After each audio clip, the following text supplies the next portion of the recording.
I'll move on to some questions about parenting. I wonder if you could answer this question two ways. This is regarding wisdom on how to guide and discipline children at different ages, say children who are 12 and younger and teenagers.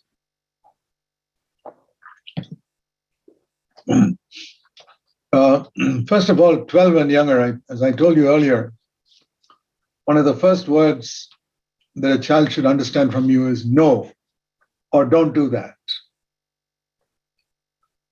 Or if they started speaking, you must never speak like that to anybody. These are words that we have to frequently use with our children because our children have got a nature from Adam, which they got from us. You must be merciful to your children because they've got this nature from you. Where did they get that bad nature from? From you as parents. So you must be merciful to them. But at the same time, you must be strict with them because that nature will lead them astray into hell. So we must be merciful and strict and find a balance there. So from ages 1 to 12, we must speak strongly to them, correct them. And, in Proverbs 22, it says,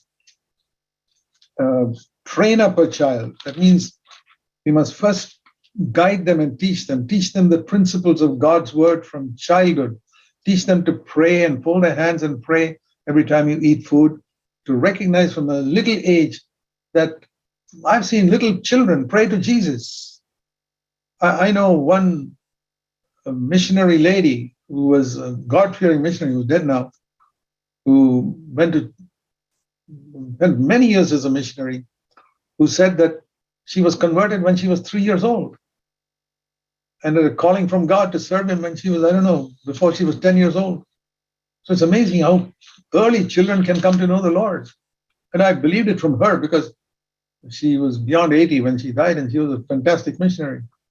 So I can see that God does, get a hold of a person at a very, very young age. But here it's another verse, Proverbs 22:15. Train up a child is one verse, Proverbs 22:6. 22:15 says, foolishness is bound up in the heart of a child. What is inside your child's heart? I'll tell you, foolishness. Every imaginable type of foolishness is in the heart of your lovely, sweet child. But the rod of discipline will remove it far from him. It's amazing. The rod of discipline.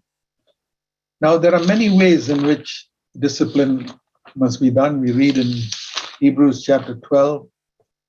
We had fathers, Hebrews 12:9. We had earthly fathers to discipline us and we respected them. And they disciplined us for a short time. God also disciplines us, Hebrews 12:10.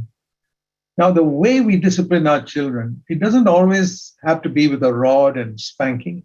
It may need to be that, but it can be by depriving them of certain pleasures. Like my children love to play cricket when they came back from school, and if they misbehaved badly, I would say, go and lie down in your bed. You can't play cricket today. That was such a severe punishment for them that they would almost say, Lord, Dad, give me a spanking rather, let me go and play. It was a severe punishment that they had to lie down in bed and the others were playing cricket. I'm just saying that you don't have to use the rod. There can be other ways of withholding.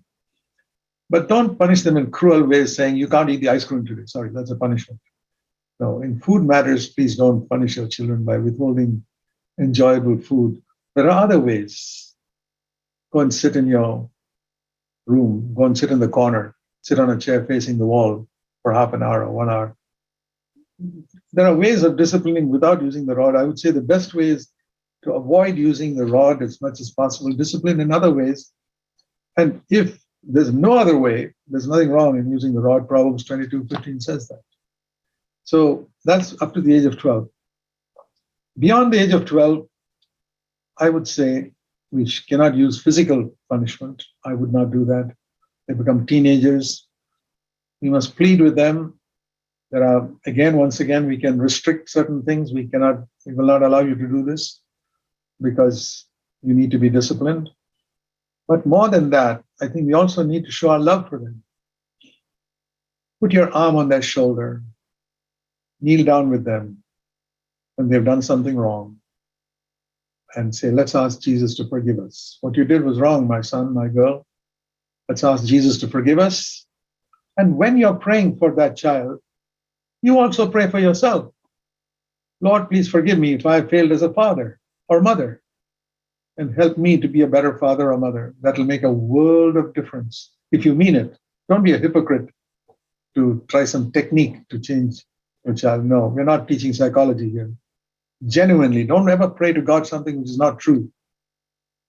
If you can honestly say that, Lord, I want to be a better father or mother, that'll make a world of difference to your child to recognize that you're also a failing human being trying to live a godly life like your child. Yeah.